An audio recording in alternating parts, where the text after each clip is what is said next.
ស្រីអ្នកទាំងអស់គ្នាថ្ងៃនេះយើងជួបគ្នាវិញទៀតហើយហើយថ្ងៃនេះខ្ញុំមានរឿងមួយដែលមានចំណងជើងថា Super Bad ដែលរឿងដែលចង់និយាយអំពីសិស្សវិទ្យាល័យ3នាក់ដែលពួកគេគឺត្រូវធ្វើខ្លួនឯងអស់ស៊ីនមុននឹងចូលទៅរៀននៅសាកលវិទ្យាល័យចង់ដឹងថាសាច់រឿងទៅជាយ៉ាងណាយើងទៅមើលទាំងអស់គ្នាទៅបាទចាប់ដើមនៃសាច់រឿងមកបើហើយឃើញបរិមម្នាក់មានឈ្មោះថាសិតគេបានធ្វើដំណើរទៅផ្ទះមិត្តភក្តិរបស់គេម្នាក់ទៀតមានឈ្មោះថាអីវ៉ាន់គេទៅយកអីវ៉ាន់គឺដើម្បីទៅរៀនជាមួយនឹងគ្នានឹងឯងហើយម្ដាយរបស់អីវ៉ាន់ក៏បានមកសួរកូនរបស់គាត់ថាអូអាកូនឯងញ៉ាំបាយញ៉ាំអីហើយនៅហើយបងសិតរបស់យើងគាត់ក៏បានឆ្លើយជាមួយទៅថាអូខ្ញុំញ៉ាំហើយខ្ញុំញ៉ាំហើយគឺសម្លឹងមើលតែអាកន្លែងរូងភ្នំនោះទេបាទនៅសាលារៀនហ្នឹងអីវ៉ាន់គឺគេរួចស្រឡាញ់រីម្នាក់មានឈ្មោះថាបេកាតែដោយសារតែគេគឺជាមនុស្សអ៊ីនហ្នឹងគឺគេមិនបានសារភាពប្រាប់នេះនោះទេប៉ុន្តែនៅថ្ងៃនេះដែរស្រាប់តែកញ្ញាបេកាគឺបានរើបិចឲ្យគេយ៉ាងទៅដោយសារតែអ៊ីវ៉ាន់គឺបានជ្រុលនៅក្នុងថ្នាក់នៅពេលដែលជួបនិយាយគ្នាហ្នឹងហើយកញ្ញាបេកាក៏បានអញ្ជើញអ៊ីវ៉ាន់ឲ្យចូលរួមកម្មវិធីជប់លៀនរបស់នាងនៅយប់ហ្នឹងផងដែរហើយនាងក៏បានប្រាប់ទៅកាន់អ៊ីវ៉ាន់ផងដែរថាបើសិនជាចង់យកចិត្តនាងអីគឺជួយទិញស្រាច្រើនមកហើយអ៊ីវ៉ាន់ក៏សម្រេចចិត្តថាយកព្រមអញ្ចឹងទៅហើយនៅពេលដល់ម៉ោងធ្វើម្ហូបហើយបងសិស្សរបស់យើងគឺអត់មានក្រុមនឹងគេនោះទេដោយសារតែក្រុមគឺមានម្នាក់មកគូអញ្ចឹងទៅអីវ៉ាន់គឺគេមានគូហើយចំណែកបងសិស្សរបស់យើងគឺមិនទាន់មាននោះទេហើយបងសិស្សរបស់យើងក៏បានទាមទារអ្នកគ្រូឲ្យសុំទៅចូលរួមក្រុមជាមួយនឹងអីវ៉ាន់ហ្នឹងទៅប៉ុន្តែអ្នកគ្រូគឺមិនបានយល់ព្រមទេក៏បានឲ្យគេគឺទៅធ្វើក្រុមជាមួយនឹងនារីម្នាក់មានឈ្មោះថា Julius នៅពេលដែលចូលរួមក្រុមជាមួយនឹងកញ្ញា Julius ពួកគេទាំងពីរនាក់ក៏បាននិយាយគ្នាកញ្ញា Julius ក៏បានបបួលបងសិស្សរបស់យើងឲ្យចូលរួមកម្មវិធីរបស់កញ្ញាបេកាផងដែរហើយបងសិស្សរបស់យើងក៏បានយល់ព្រមអញ្ចឹងទៅប៉ុន្តែនាងក៏បានប្រាប់ឲ្យបងសិនគឺទិញស្រាទៅផងបើសិនជាទិញមិនបានទេមិនបាច់ទៅចូលរួមកម្មវិធីហ្នឹងទេហើយបងសិស្សរបស់យើងគឺបានយល់ព្រមឲ្យធ្វើ style ស្អីបាទគឺក្រិចមើលខ្លាំងមែនតើបន្ទាប់ពីទៅនេះដៃបន្តិចបងសិស្សរបស់យើងក៏បានទៅប្រាប់អីវ៉ាន់ថាអូកញ្ញាជូលីគឺបានបបួលយើងឲ្យទៅចូលរួមកម្មវិធី party របស់នាងអញ្ចឹងណាអួតប្រាប់ទៅកាន់អីវ៉ាន់អញ្ចឹងទៅពេលដែលកំពុងតែអួតស្រាប់តែមានបរិមម្នាក់បានចូលមកគឺជាមិត្តភក្តិរបស់ពួកគេម្នាក់ទៀតនឹងឯងហើយគេមានឈ្មោះថា Fogel ហ្នឹងគឺគេបានចូលទៅប្រាប់បងសិស្សជាមួយនឹងអីវ៉ាន់ថាអូអំបញ្ញគឺគេបានដើរមើលនារីដែលជាក្រានរបស់គេដើរមើលលីអូអញ្ចឹងណាគ្រាន់តែចេញមកគឺភ្លាវបាត់ទៅហើយបាទហើយបងសិស្សជាមួយនឹងអីវ៉ាន់គឺពួកគេមិនចង់ប្រាប់អំពីកម្មវិធីជប់លៀននោះទេប៉ុន្តែចុងក្រោយគឺពួកគេនៅតែប្រាប់ដដែលដោយសារតែពួកគេគឺមិនទាន់គ្រប់អាយុទិញស្រាពេលនោះដែរ Fogel ក៏បាននិយាយថាអូវាយចង់ទិញស្រាមិនទេអូមិនទេចាញ់ធ្វើឲ្យតាញៀនបានខ្លាំងខ្លាយឲ្យហើយពួកគេក៏បានយល់ព្រមគ្នាតាមហ្នឹងទៅដែលពួកគេគឺត្រូវតែឲ្យ Fogel គឺចូលរួមកម្មវិធីជប់លៀននឹងដែរហើយនៅពេលដល់ម៉ោងញ៉ាំបាយហ្នឹងហើយបងសិស្សរបស់យើងក៏បាននិយាយគ្នាជាមួយនឹងអីវ៉ាន់បងសិស្សរបស់យើងក៏បាននិយាយរឿងអានកបារបស់គេតាមពីតូចឲ្យអីវ៉ាន់ស្ដាប់កាលពីតូចហ្នឹងគឺគេមានជំងឺចម្លែកមួយយ៉ាងមិនដឹងថាជំងឺអីនោះទេហើយជំងឺមួយនោះឯងដែលធ្វើឲ្យកញ្ញាមេកាដែលជាក្រាស់របស់អីវ៉ាន់គឺខ្លាចគេរហូតដល់ឥឡូវហ្នឹងណាហើយសាច់រឿងក៏បានត្រឡប់ទៅ200ឆ្នាំមុនកាលដែលបងសិស្សរបស់យើងគឺនៅក្មេងកាលដែលនៅក្មេងហ្នឹងបងសិស្សរបស់យើងគឺថាមិនដឹងកើតជំងឺអ្វីនោះទេគឺគ្រាន់ចូលចិត្តតែគូរូបដើមដូងខ្លាំងមែនតើសងក្រាបគូរូបមនុស្សអីហ្នឹងគឺចេញតែដើមដូងនោះទេបាទមើលខ្លួនឯងទៅហើយនៅថ្ងៃមួយនៅក្នុងឋានហ្នឹងដល់ពេលដែលគេកំពុងតែអង្គុយរៀនហ្នឹងគេក៏បានសង្ងំគូរូបទៀតហើយចៃដន្យអីក្តាររបស់គេដែលគូរូបហ្នឹងវាក៏បានធ្លាក់នៅចិត្តតុហើយនៅពេលដែរក៏មាននារីម្នាក់ក៏បានទៅរើក្តារហ្នឹងវ៉ាមកថ្លែងហើយពណ៌ណាខុនដាប៉ុណ្ណឹងអីធ្វើនាងថាស្រេចវ៉ាស់ពេញថ្នាក់ផ្អើលគេផ្អើលឯងពេញទៅហ្នឹងអ្នកគ្រូលោកគ្រូក៏បានកងហៅឪពុកម្ដាយរបស់បងសិស្សរបស់យើងចូលទៅសួរនាំអញ្ចឹងទៅតែវាធ្វើឲ្យបងសិស្សហ្នឹងគឺថាខ្មាស់គេខ្លាំងមែនតើហើយយើងក៏ត្រឡប់មកពេលបច្ចុប្បន្ននេះវិញនៅពេលនេះដែរ Fogel របស់យើងក៏បានធ្វើតាញ៉ានបានហើយគេក៏បានយកទៅឲ្យបងសិស្សជាមួយនឹងអីវ៉ាន់របស់យើងមើលហើយតាញ៉ានរបស់គេហ្នឹងគឺដាក់ឈ្មោះថា Miclovin មូលហេតុដោយសារតែពួកគេធ្វើតាញ៉ានបានខ្លាំងគឺដោយសារតែពួកគេគឺមិនទាន់គ្រប់អាយុទិញស្រាទេអញ្ចឹងគឺមានតែធ្វើតាញ៉ានបានខ្លាំងដើម្បីបោកអ្នកលក់នៅពេលដែលល្ងាចឡើងពួកគេក៏បានណាត់ជួបគ្នាដើម្បីធ្វើការតេស្តទៅទិញស្រាអញ្ចឹងណាមុនដំបូងគឺគេឲ្យបងសិស្សរបស់យើងគឺចូលទៅទិញស្រានៅហាងម៉ាតមកកន្លែងបងសិស្សរបស់យើងក៏បានដើរទៅដល់កន្លែងស្រាទៅគឺគេគឺខ្លាចប៉ូលីសនៅកន្លែងហ្នឹងខ្លាំងមែនតើគេក៏បានសម័យឃើញថាសន្តិសុខម្នាក់ហ្នឹងក៏បានយកស្អីមកវាយគេសម្រាប់គេចោលយ៉ាងណាធ្វើឲ្យគេគឺថាមិនហ៊ានទិញនោះទេគេក៏បានដើរចេញទៅខាងក្រៅវិញបន្ទាប់ពីចេញពីកន្លែងម៉ានោះហើយពួកគេក៏បានទៅហាងម៉ាតមកកន្លែងទៀតដែលម្ដងនេះគឺពួកគេគឺឲ្យ Fogel គឺជាអ្នកទៅទិញម្ដងដោយសារតែ Fogel គឺមានតាញ៉ានបានខ្លាំងហើយនៅពេលដែល Fogel ទិញស្រាហើយយកមកដល់កន្លែងកិនលុយធ្វើឲ្យគេគឺថាភ័យខ្លាំងតែដោយសារតែអ្នកលួងគឺបានសុំមើលតាញ៉ានបានរបស់គេអញ្ចឹងទៅថាគ្រប់អាយុឬក៏អត់ណាមិនភ័យចូលហាងម៉ាតយកតាញ៉ានបានខ្លាំង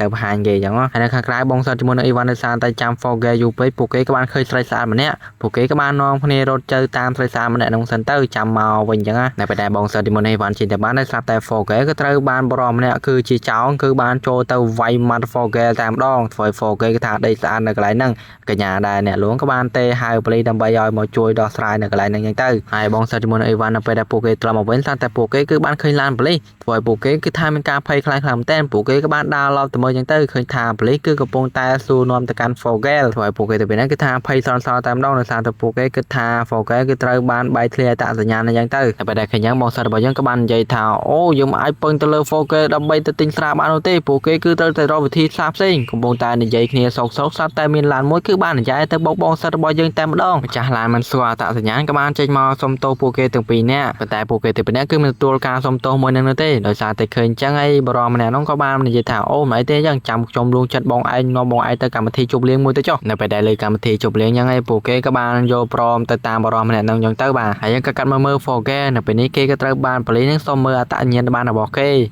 Fogel ក៏បានហុចឲ្យមើលចឹងទៅប៉ូលីសម្នាក់នឹងបន្ទាប់ពីឃើញអត្តសញ្ញាណប័ណ្ណរបស់ Fogel ហើយពួកគេក៏បានខ្សឹបគ្នាចឹងទៅបន្ទាប់ពីខ្សឹបគ្នាមើលទៅដូចជាមិនដឹងទេពួកគេក៏បាននិយាយថាអូអូនឯងគឺគ្រប់អាយុអីតើអាចទិញស្រាបានតែឥឡូវឯងគឺត្រូវមកជាមួយនឹងយើងសិន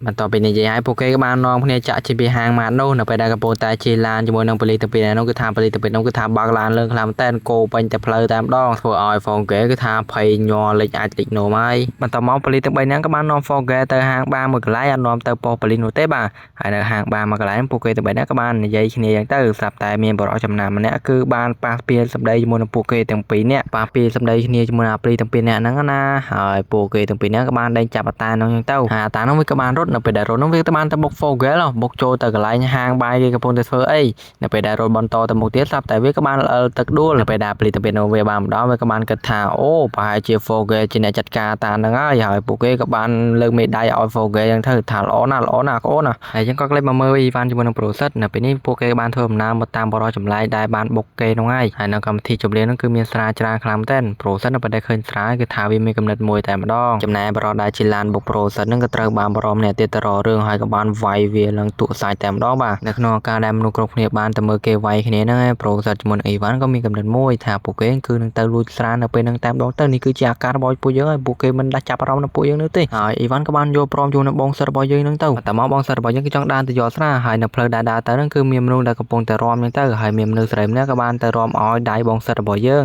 ងបងសិស្សរបស់យើងក៏បានឲ្យដៃទៅវិញទៅបាទរងកវីគោដាក់គ្នាទៅវិញទៅមកប៉ុន្តែស្រាប់តែនារីម្នាក់នោះក៏បានកាត់មករដីហ្នឹងទៅហើយក៏បានធ្លាក់ឈាមផ្លាក់ខោទៅកាន់បងសិស្សរបស់យើងធ្វើឲ្យមនុស្សគ្រប់គ្នាដែលនៅកន្លែងនោះក៏បានឃើញហើយក៏បានសើចថាអូអានេះផ្លាក់ខោផ្លាក់ស្អីវើយអូអាប៉ែនេះកាត់អីដល់ប៉ែនេះកាត់អីស្រែកប្រាប់អ្នកគ្រប់គ្នានៅកន្លែងហ្នឹងណាធ្វើឲ្យបងសិស្សរបស់យើងគឺថាខ្មាស់គេខ្លាំងមែនតើបងសិស្សរបស់យើងក៏បានចូលទៅបន្ទប់ក្រោមដីដើម្បីជូតខោរបស់គេចេញនៅពេលដែលជូតហ្នឹងគេក៏បានឃើញទូមួយហើយគេក៏បានដើរទូនោះទៅធ្វើឲ្យគេភ្ញាក់ការភ្ញាក់ផ្អើលខ្លាំងមែនតើដោយសារតែក្នុងទូនោះគឺសត្វតែជាស្រាបៀរនៅពេលដែលឃើញស្រានៅកន្លែងស្ងាត់អញ្ចឹងគាត់ជាបានដៃរបស់គេហើយគេក៏បានដើររស្អីឃើញអញ្ចឹងទៅឃើញធុងពីរគេក៏បានយកស្រាដាក់ចូលក្នុងធុងនោះទាំងអស់ហើយគេក៏បានដើរចេញទៅខាងក្រៅហើយក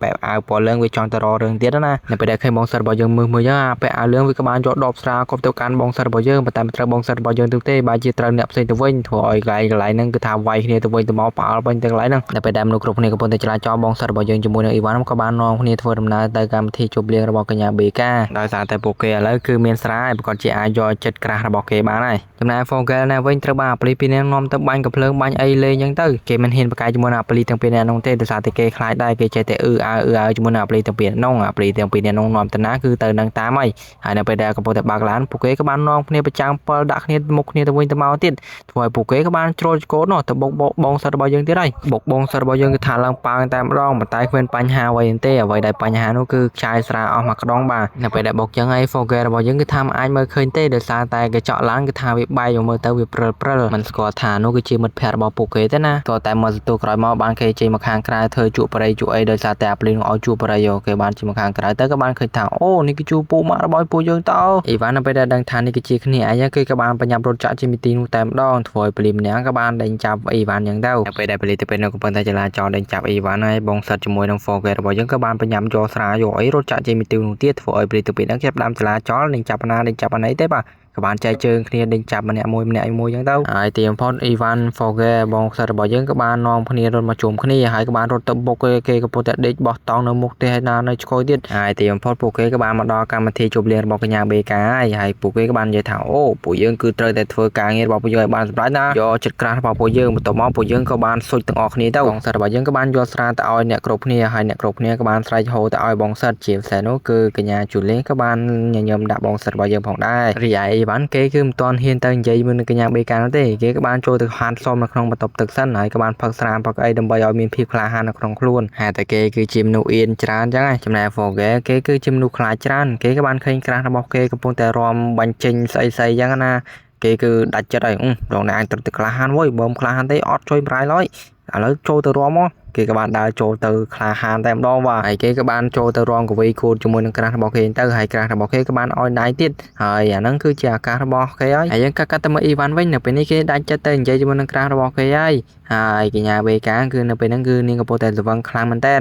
ហើយនាងក៏បាននាំអ៊ីវ៉ាន់ហ្នឹងចូលទៅក្នុងបន្ទប់ដើម្បីស្ដីមកខំជាមួយនឹងគ្នាតែម្ដងហើយកញ្ញាបេកានៅពេលហ្នឹងនាងគឺថាស្វឹងខ្លាំងនាងក៏បានរំផងដោះអាវផងអីចឹងទៅហើយពួកគេទៅពីនេះរាប់រៀបតែនឹងដេកនៅជាមួយនឹងគ្នាតែហើយស្រាប់តែអ៊ីវ៉ាន់គេក៏បាននិយាយទៅកាន់កញ្ញាបេកាថាអូខ្ញុំមិនអាចធ្វើអញ្ចឹងដាក់ទៅកាន់កញ្ញាបេកាបាននោះទេដោយសារតែកញ្ញាបេកាឯងនឹងកំពុងតែស្វឹងស្រាមិនស្មារតីមិននឹងនរនោះទេខ្ញុំចង់ឲ្យកញ្ញាបេកាឯងមកគេងនៅជាមួយនឹងខ្ញុំដោយស្ម័គ្រចិត្តមិនចង់ឲ្យកញ្ញាបេកាឯងបញ្ជាដោយស្រាមកគេងនៅជាមួយខ្ញុំនោះទេបន្ទាប់ពីនិយាយដាក់ទៅកាន់កញ្ញាបេកាឯងគេក៏បានពាក់អាវពាក់អីចាក់ចេញពីទីនោះអញ្ចឹងទៅអានេះចំណេញដល់មកអត់ព្រមស៊ីចុកទៀតបើសិនជាមិត្តភក្តិខ្ញុំអីគឺថាវាឱកាសមានឱកាសប្រាក់របស់វាហើយចំណែកឯបងសិតវិញនៅពេលនេះគេកំពុងតែសារភាពទៅកាន់កញ្ញាជូលីថាគេស្រឡាញ់នាងចង់បាននាងធ្វើជាសង្សារហើយចង់នាំនាងទៅស្ដីមកខំជាមួយនឹងគ្នាលើក្រែនៅពេលដែលលើយ៉ាងហើយកញ្ញាជូលីក៏បានតទៅវិញថាអូខ្ញុំមិនទាន់ត្រៀមខ្លួនទេធ្វើឲ្យបងសិតរបស់យើងគឺថារៀងអន់ចិត្តដែរគេក៏បានងួយដេកតែម្ដងដោយសារតែគេគឺស្វឹងស្រាខ្លាំង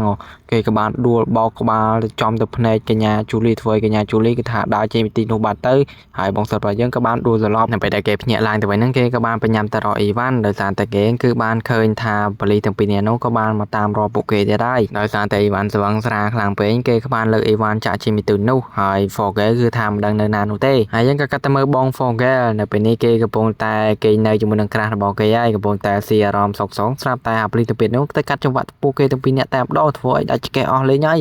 អើយអាចង្រៃយយកាត់ចង្វាក់អញអស់ហើយអញពូតែអើយចិត្តបានសម្រេចអានេះនៅពេលនោះដែរប៉ូលីសទាំងពីរនាក់ក៏បានចូលទៅនិយាយជាមួយនឹង Forge ហើយក៏បានប្រាប់ Forge ថាគេដឹងថា Forge គឺជាមនុស្សខ្លាចច្រើនពួកគេទាំងពីរនាក់គឺដឹងថាតាសញ្ញាណដែល Forge បានឲ្យពួកគេគឺជាតាសញ្ញាណខ្លាចប៉ុន្តែពួកគេគឺមិនចង់ធ្វើបាបទៅកាន់ Forge ទេដោយសារតែពួកគេចាប់ទុក Forge ដូចជាប្អូនប្រុសរបស់ពួកគេអញ្ចឹងដើម្បីសងជំងឺចិត្តឯងពួកយើងនឹងធ្វើជាចាប់ឯងដើម្បីឲ្យក្រាស់របស់ឯងដឹងថាអូឯងគឺជាមនុស្សដែលកាយសាហាវអស់ចាយអញ្ចឹងទៅត្រូវបានប៉ូលីសចាប់ព្រីអីចឹងនៅពេលដែលក្រាស់របស់ឯងដឹងថាឯងគឺជាក្រិតជនអញ្ចឹងទៅក្រាស់របស់ឯងក៏ជាចាប់អារម្មណ៍ឯងកាន់តែខ្លាំងហើយពួកគេក៏បានសម្រេចធ្វើកម្រោមួយនឹងយ៉ាងទៅបន្ទាប់ពី Forge យល់ចិត្តរបស់ប៉ូលីសទៅពីហ្នឹងហើយពួកគេក៏បាននាំគ្នាបើកឡានលេងឲ្យសប្បាយនៅពេញទីក្រុងមកយប់នឹងតែម្ដងបន្ទាប់ពីសប្បាយជុំគ្នាអស់ចិត្តហើយពួកគេក៏បានទៅកន្លែងស្ងាត់មួយហើយក៏បានដុតឡានប៉ូលីសនឹងចោលទៅដើម្បីបំបត្តិផុតតាំងនៅរឿងអ្វីដែលពួកគេបានធ្វើនៅយប់ហ្នឹងហើយយើងក៏កាត់ទៅមើលអ៊ីវ៉ាន់ជាមួយនឹងបងសិស្សរបស់យើងនៅពេលនេះពួកគេបានទៅដល់ផ្ទះវិញហើយពួកគេបានគេងនៅជាមួយនឹងគ្នាយ៉ាងទៅហើយក៏បាននិយាយរឿងក្នុងចិត្តប្រាប់គ្នាទៅវិញមកផងដែរថាពួកគេគឺមិនបានធ្វើអីជាមួយនឹងក្រាស់របស់ពួកគេនោះទេកម្រងថាអស់ស៊ីរបស់ពួកយើងគឺមិនទទួលបានជោគជ័យឡើយហើយនៅថ្ងៃស្អែកហ្នឹងពួកគេក៏បានធ្វើដំណើរទៅហាងម៉ាតស្រាប់តែពួកគេក៏បានជួបគ្នាជាមួយនឹងកញ្ញាជូលីជាមួយនឹងកញ្ញាបេកាហើយកញ្ញាជូលីគឺថានាងឡើងខៀវភ្នែកមកខាងតែម្ដងដោយសារតែបងសិតរបស់យើងបោកក្បាលជុំមកចំភ្នែកហើយពួកគេហ្នឹងក៏មិនបានថាអីឲ្យគ្នាដែរមានតែត្រូវចិត្តគ្នាទៅវិញទៅមកទៀតផងហើយពួកគេក៏បានបដាគ្នាម្នាក់មកគូម្នាក់មកគូអញ្ចឹងទៅមានន័យថាស្នេហារបស់ពួកគេក៏ពុំតែជោគជ័យហើយសាច់រឿង Super Bad របស់យើងក៏កាត់ចប់ត្រឹម Happy Ending នៅកន្លែងហ្នឹងអញ្ចឹងទៅហើយយើងរងចាំទស្សនានៅវីដេអូក្រោយបន្តទៀតជួប